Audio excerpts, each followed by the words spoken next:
पुरानी कश्ती को पार लेकर फकत हमारा हुनर गया है। पुरानी कश्ती को पार लेकर फकत हमारा हुनर गया है। नए के वही कहीं न समझे, नदी का पानी उतर गया है। सोच गालिब की है लेकिन घराना मीर का है।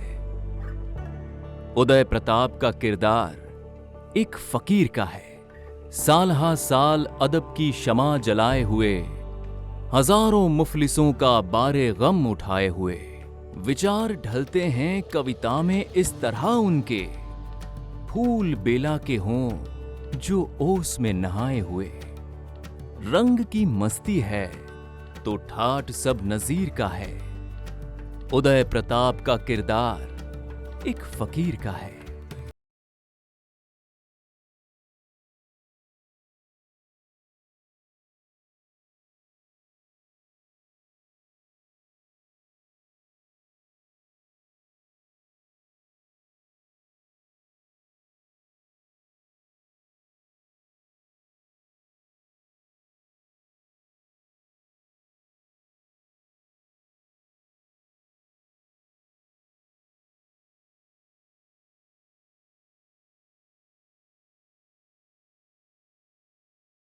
एक ग्रामीण जमींदार परिवार में हुआ, लेकिन मेरे परिवार की विशेषता ये थी कि शिक्षा के ऊपर बहुत शिक्षा और संस्कार और जीवन मूल्यों की स्थापना का सबसे ज़्यादा महत्व था। संयुक्त परिवार था तो जो शाम को बातचीत होती थी वो ज़्यादातर साहित्य की, शिक्षा की, संस्कार की होती थी। तो हम लोगों ने का उस पर वही असर पड़ा। बाद में मैंने मेरे घर का जो वातावरण था तो वो मैंने उर्दू भी पढ़ी और हिंदी में भी एमए किया। तो इस तरह से मुझे भाषाओं का बहुत लगाव रहा। मैंने सारे साहित्य पढ़े, हिंदी, उर्दू, अंग्रेज़ी और संस्कृत तो सामान्यतः हिंदी में पढ़ाई जाती थी, बचपन में भी पढ़ी। तो और इसके अलावा भी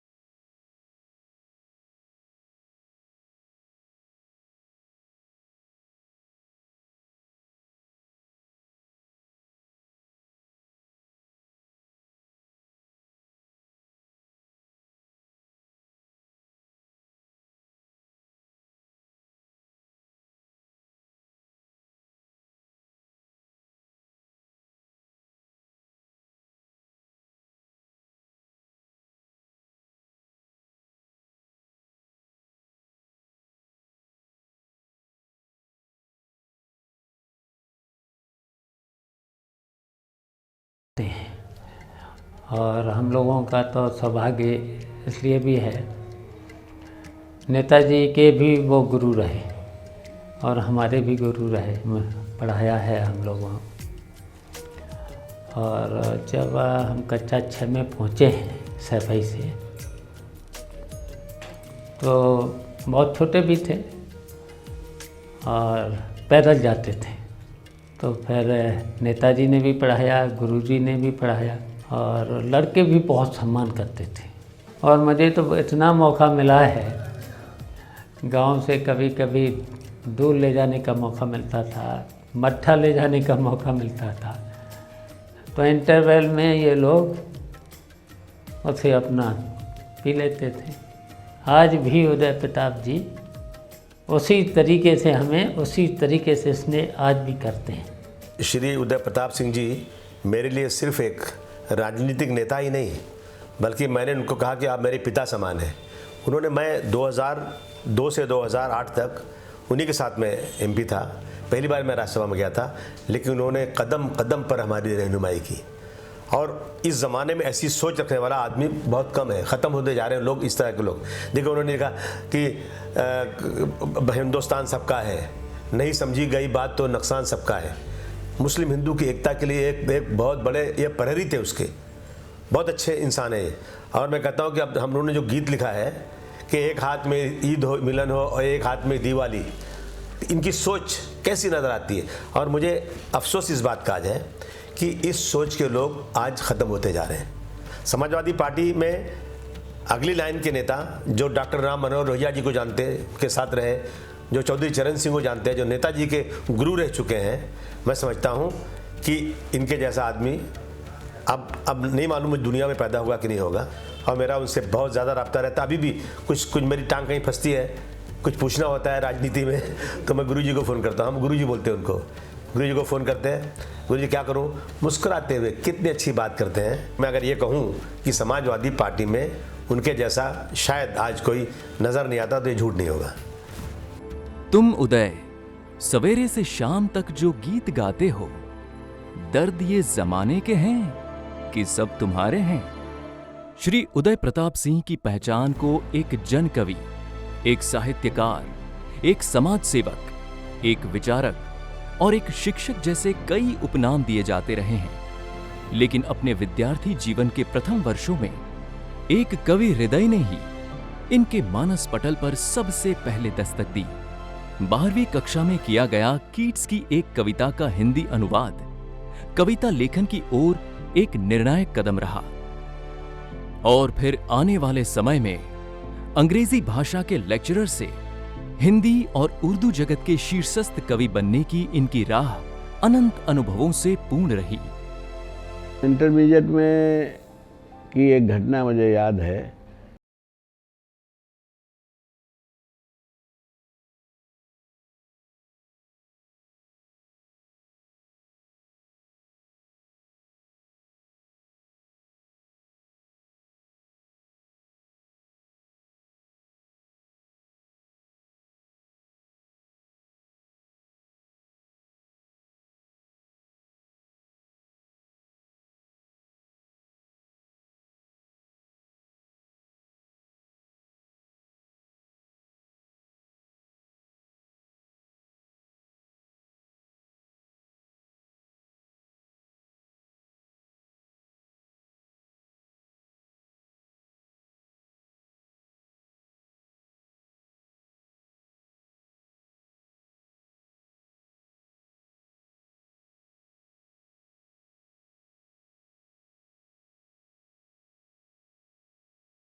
जाने ये जमाने को खबर है कि नहीं है, दुनिया में गरीबों के उदर हैं कि नहीं है। उत्पादक का तन ढकने की क्षमता नहीं कपास में, जी करता है आग लगा दें ऐसे व्यर्थ विकास में। जब मैं एमए में पढ़ रहा था तो वहाँ गुलाब राय एमए जो हिंदी के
जिन लोगों का मैं सबसे ज़्यादा आदर करता हूँ और जिनकी आवाज़ को महत्वपूर्ण मानता हूँ, उनमें उदय प्रताप सिंह शीर्ष पर हैं। शीर्ष पर इसलिए कि समाजवादी पार्टी के आंदोलन में जो साहित्यकार जुड़े थे, जिसमें लक्ष्मीकांत वर्मा थे, विजयदेव नारायण शाही थे, सर्वेश्वर दयाल सक्सेना थे, ये तमाम सारे लोग, लेकिन इन सब लोगों के तुलना में उदय प्रताप सिंह को ज़्यादा महत्व मैं इसलिए उनका मानता हूँ कि वो पब्लिक में, वो मंच पर जब कविता पढ़ने जाते थे तो लोकप्रियता के शिखर पर पहुँचते थे, जिसमें वो एक जगह कहते हैं कि क्या मेरी ज़ुबान पर भी जादू तेरा चलता है, क्या सोच के आता हूँ और क्या मुंह से निकलता है। तो ये शब्दों को बरतने की कला है, और ये कला ऐसे नहीं आती, इसके लिए बड़ा लिखना, पढ़ना, सोचना और मश्क करना पड़ता है। मेरी उम्र इस वक्त 88 साल की है, लेकिन मैं पैदा 88 साल का नहीं हुआ था। मैं भी चल चल के आया हूँ, तो एक वो भी युग रहा होगा, उस युग की ये कविताएं हैं। और वो ये है कि जब से संभाला होश मेरी काव्य चेतना ने, मेरी कल्पना में आती जाती रही चांदनी। आधी आधी रात मेरी आंख से चुरा के नींद खेत खलिहान में बुलाती रही चांदनी। और सुख में तो सभी मीत होते, किंतु दुख में भी मेरे साथ जात गीत गाती रही चांदनी। और जाने किस बात पे मैं चांदनी को भाता रहा, और बिना बात मुझे भाती रही चांदनी। कि कल रात कमरे में खिड़की के रास्ते उतर आई किरणों की डोरी डोरी चांदनी। देखता रहा ठगा ठगा कि परियों के रूप को भी मात करती थी गोरी गोरी चांदनी। मेरे सिरहाने आके तकिए पे बैठ गई, थपकीते गाने लगी लोरी लोरी चांदनी। और मुझको तो भेज दिया सपनों की दुनिया में, बाद में खिसक गई चोरी चोरी चांदनी। एक दुल्हन जैसे शीशे में देख के अपना श्रृंगार करती है, मैंने कल्पना की है कि चांदनी जो है वो झील के शीशे में देख के अपना श्रृंगार कर रहे हैं। क्या बात है, वाह वाह। और ये मेरा छंद सुनिए। स्वागत है। नीली नीली चुनरी में, नीली नीली चुनरी में हीरे हीरे टाकती है, आईने में झील के समरती है चांदनी। सभी संतानों की तरह मेरे पिता भी मेरे लिए बहुत अमूल्य हैं, बहुत अनमोल हैं। उनका व्यक्तित्व तो बहुत आकर्षक है और ईश्वर का वरद हस्त उन पर है और ईश्वर ने उन्हें बहुत से गुणों से नवाजा है। तो एक जो ये दर्शन, ये सीख, एक जो प्रेरणा जो उनकी कविताओं में है, आप वो देख सकते हैं कि वो स्वतः ही उनके चेहरे पर भी दिखाई देती है। जो एक आभा, एक कांति, उनका जो ऑरा है, वो लोगों को बहुत आकर्षित करता है। लोग उनके पास बराबर चारों तरफ घिरे रहते थे और उनके पास भीड़ लगी रहती थी। लोग अपनी अपनी कविताएं ठीक कराने के लिए आते थे। अब जहाँ तक बेटे की हैसियत में मैं कहूँ तो वो ये है सीखने की चीज़ कि अपने स्वास्थ्य के लिए उनका जो समर्पण है वो बहुत ज़्यादा। हम लोग इसकी कीमत नहीं समझते, नए लोग, लेकिन सबसे ज़्यादा समय वो इस पर देते हैं कि वो स्वस्थ रहें। 2-2.5 घंटे योगासन प्राणायाम करते हैं और हम लोग नए लोग सभी उनसे प्रेरणा लेते हैं कि और बेहतर तरीके से हम अपना जीवन जिएं। उदय जी के लिए बात करना है तो ज़बान, शब्द, भाषा और उदाहरण, इन सब का पैमाना बहुत छोटा हो जाएगा, क्योंकि आप किसी व्यक्ति पे बात कर सकते हैं, किसी व्यक्तित्व पे बात कर सकते हैं, लेकिन एक भावना पर बात करना बहुत मुश्किल है। और मेरे लिए उदय जी एक भावना है, एक भाव है। एक हमारे यहाँ शास्त्रों में कहते हैं कि कोई भी जो व्यक्ति होता है उसकी श्रेष्ठता ये है कि उसका जो मस्तिष्क है वो हमेशा बूढ़ा होना चाहिए और उसका जो शरीर है वो हमेशा युवा होना चाहिए और उसका जो हृदय है वो हमेशा बच्चा होना चाहिए। तो उदय जी में ये तीनों कॉम्बिनेशन है। आज आप 93 साल की अवस्था में भी जितना युवा हुआ जा सकता है बिना किसी तरह के कृत्रिम प्रयोग के, तो उतने युवा उदय जी हैं।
प्रकार के हैं जिसमें राजनीति जन्म से थी, पर मुझे जाने क्यों राजनीति से बिल्कुल लगाव नहीं था। और मेरी पत्नी को तो एक तरह से घृणा थी राजनीति से, लेकिन कुछ ऐसी घटनाएं जीवन में घटती हैं कि जो आप नहीं चाहते सो भी होता है। सन 67 में समाजवादी पार्टी की टिकट मिल गई मुलायम सिंह को। हम और मुलायम सिंह एक ही कॉलेज में थे, नेताजी मुलायम सिंह। तो अब उनको के उससे उनकी भाषण देना, उनके लिए जाना, काम करना इधर उधर, तो हम समाजवादी पार्टी से इस तरह से जुड़ गए। लेकिन हमने कम्युनिस्ट पार्टी से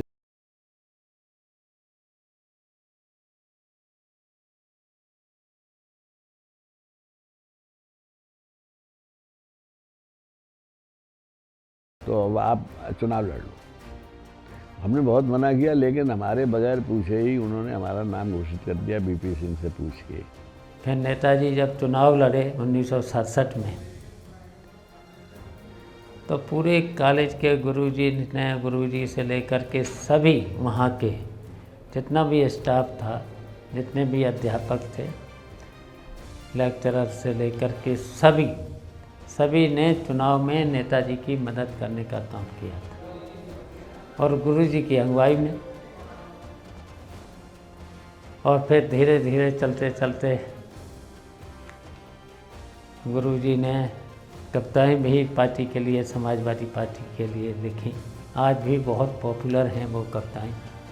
उदय प्रताप सिंह जी केवल साहित्यकार या केवल कवि ही नहीं है, बल्कि वे एक बहुत ही वरिष्ठ राजनीतिक चिंतक हैं और उन्होंने बहुत बड़े राजनेताओं का गुरु होने का उनको दर्जा हासिल रहा है। ये हमारे गुरु हैं, मुझे पढ़ाया है और इनसे मैंने बहुत सीखा है। ईमानदारी की बात मैं ये कहता हूँ कि मैंने नेताजी से बहुत कुछ सीखा है। कविता में मैं सिर्फ 4 ही पंक्तियाँ पढ़ना चाहता हूँ आपकी शान में आज, कि चमन में तुमसे इबरत है, बहारें तुमसे जिंदा हैं, तुम्हारे सामने फूलों से मुरझाया नहीं जाता। इन अनुभवों ने उनकी कविता को इनरिच किया है।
पार्टी की स्थापना और श्री मुलायम सिंह यादव का साथ मिलने के बाद उदय प्रताप सिंह के जीवन का कुछ समय सक्रिय राजनीति में बीता।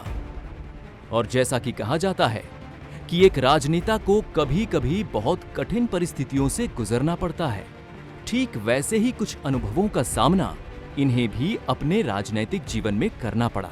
राजनीति में बहुत सावधानी से काम करना पड़ता है। एक बार ऐसा हुआ, ये घटना बहुत कम लोगों को मालूम होगी। संतोष भारती हुआ करते थे एमपी, तो उनका फ़ोन आया। उन्होंने कहा कि बीपी सिंह प्रधानमंत्री साहब आपको बुलाना चाहते हो। एन दिवाली का दिन था, मैं शुकाबाद में था, तो टैक्सी लेके मैं दिल गया। तो मैं वहाँ बीपी सिंह ने संक्षेप में मुझसे कहा कि आपको लखनऊ जाना है और मुलायम सिंह को समझाना है कि जो उन्होंने साधु गिरफ्तार कर लिए हैं और जो संत गिरफ्तार कर लिए हैं, उनसे हम बात करना चाहते हैं। शायद अयोध्या का प्रकरण का कोई हल निकल आए, तो हमको उन्होंने टिकट भी लेके दे दी है हमें हवाई जहाज़ की। हम हवाई जहाज़ से यहाँ आए लखनऊ। तो हम मुलायम सिंह जी के पास गए, तो मुलायम सिंह जी ने पहला सवाल किया, क्यों दिवाली नहीं मना रहे, यहाँ कैसे? हमने कि आप नहीं मनाने दे रहे। तो बोले क्या हुआ? मैंने कहा ऐसे ऐसे हमको भेजा है बीपी सिंह ने। तो हंसे। तो बोले कि असल में ये है कि बीपी सिंह के दिमाग में ये है कि कांग्रेसी रहे हैं, इनके दिमाग में ये है कि प्रधानमंत्री ही बनाता है सीएम। मैं इनका बनाया हुआ सीएम नहीं हूँ, मैं खुद जीत के आया हूँ। मैंने कहा वो तो ठीक है, लेकिन ये हल कैसे निकले? आपने साधु सब गिरफ्तार कर लिए। बोले साधु ये सब कर रहे थे कि वहाँ अयोध्या जा रहे थे, ये जाएंगे वहाँ झगड़ा वगड़ा होगा, गोली चलेगी, फिर हमारी बदनामी होगी, इसलिए हमने बंद कर लिए। 10 इन्होंने बड़े बड़े संत सब गिरफ्तार कर लिए थे। तो हमने कहा जब इतिहास लिखा जाएगा तो ये होगा कि मुलायम सिंह की जिद की वजह से हल नहीं निकल सका, वरना बातचीत से हल निकल सकता था, हो सकता है। तो खैर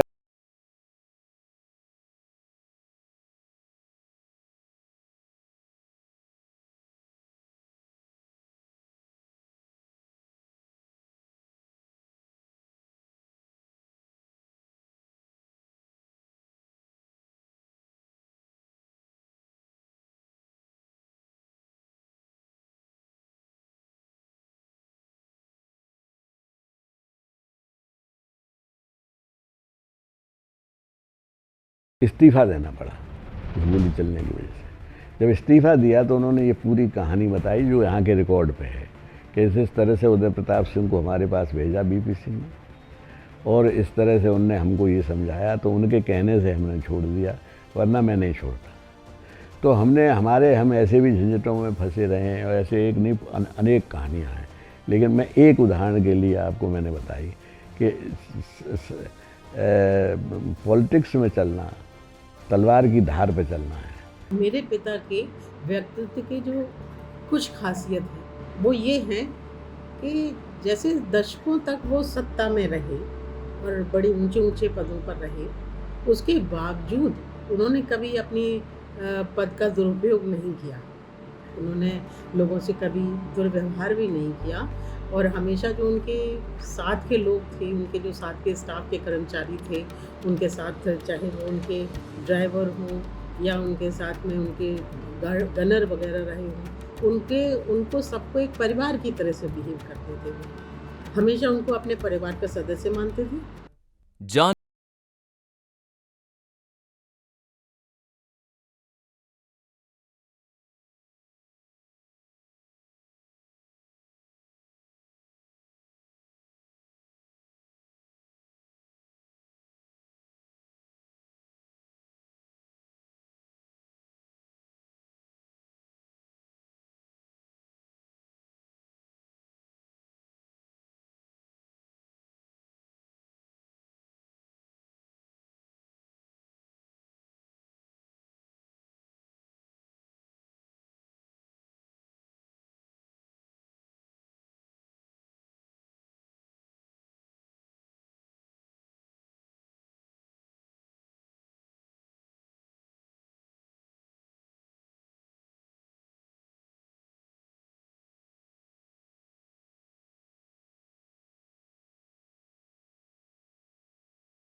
कि रामलला हम आएंगे, मंदिर यहीं बनाएंगे, तो ऐसा लगता था कि जैसे ये लोग बनाएंगे। तो मुझे लगा कि राम बजाय राम का कद जो है छोटा हो रहा है। तो मैंने जो बड़ा मशहूर हुआ बाद में, मैंने एक छंद लिखा 4 लाइनें कि सारी धरा धाम राम जन्म से हुई है धन्य, निर्विवाद सत्य को विवाद से निकालिए, रोम रोम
जो युद्ध के विपरीत थी।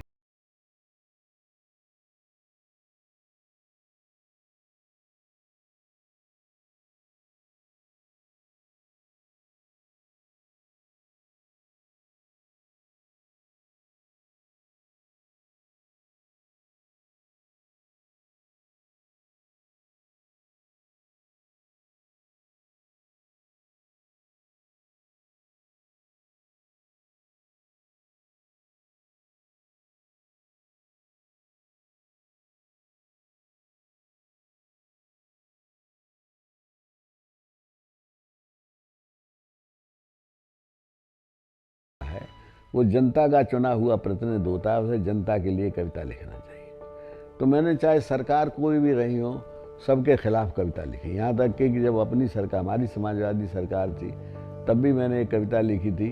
फिर जब कांग्रेस की सरकार थी, तब भी मैंने एक कविता लिखी थी जिसमें लिखा था, तुमने क्या काम किया ऐसे अभागों के लिए, जिनकी मेहनत से तुम्हें ताज मिला तख्त मिला, उनके सपनों के जनाजों में तो शामिल होते, तुमको शतरंज की चालों से नहीं वक्त मिला। फिर बीजेपी आई, तो बीजेपी ने जो हिंदू मुसलमान चलाया, तो मैंने लिखा, पूछता हूँ मैं बता दो ऐ सियासत वालों, आदमी अपने ही ईमान का दुश्मन क्यों है, एक ईश्वर है पिता सगा, उसकी सगी 2 बहनें, आरती और नमाजों में ये अनबन क्यों है, उनकी आदत में नहीं खून से कपड़े रंगना, कोई मजबूरी रही होगी अकीदा तो नहीं, अपने दामन में ज़रा झांक के तुम ही कह दो, अपने मतलब से कहीं तुमने ख़रीदा तो नहीं, बात करने को उसूलों की सभी करते हैं, वोट लेने का ये नाटक है, इसे ख़त्म करो, ऐसी आज़ादी ग़ुलामी से बहुत बदतर है, ये जो चिंतन है वो घातक, ऐसे ख़त्म करो, वरना अंजाम वही होगा जो औरों का हुआ, कुर्सी तो कुर्सी है, निगाहों से उतर जाओगे, मौत आएगी तब आएगी तुम्हारी खातिर, वक्त से पहले बहुत पहले ही मर जाओगे। तो जो भी सरकार आई हो, चाहे कांग्रेस की हो, चाहे, मैंने जनता के पक्ष में, अगर जनता के साथ कोई अन्याय किया है तो ये हुआ। जहाँ तक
मेहनतकश मजदूर खेत की माटी के सिंदूर, उठो, मैं अपने गीतों में तुम्हें आवाज लगाता हूं। जवाहरलाल नेहरू जी ने एक बार मजाक उड़ाया कि ये समाजवादी सब चीज़ को बराबर करना चाहते हैं। जब भगवान ने 5 उंगलियां बराबर नहीं की, छोटी बड़ी कर दी, तो समाज में कैसे छोटा बड़ा नहीं होगा। तो उसका लोहिया जी ने बहुत अच्छा जवाब दिया था।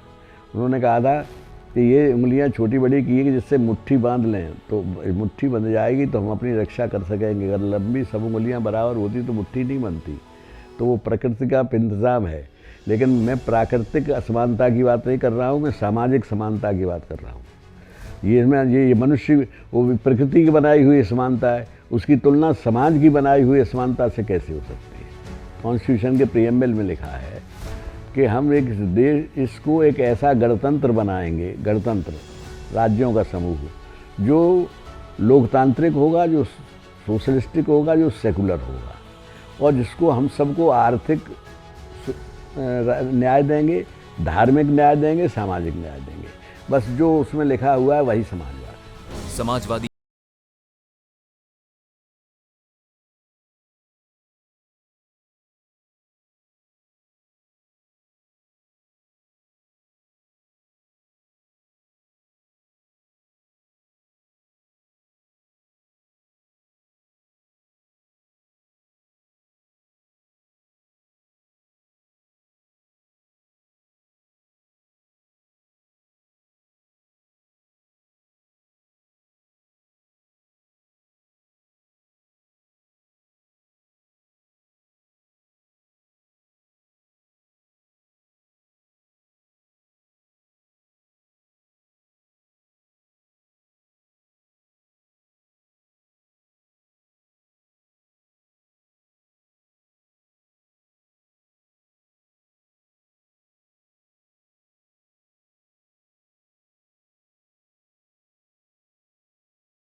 में भांति भांति के अनेकानेक पुष्प फूल फूल जाते निज गर्भ और गुमान में।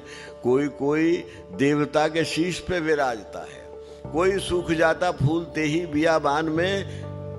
5 पंखुड़ी की देह का भविष्य कौन कहे, धूल बन जाना इसे विधि के विधान में। किंतु वंदनीय पुष्प है वही जो छोड़ जाए, बीज वसुधा में और सुगंध आसमान में।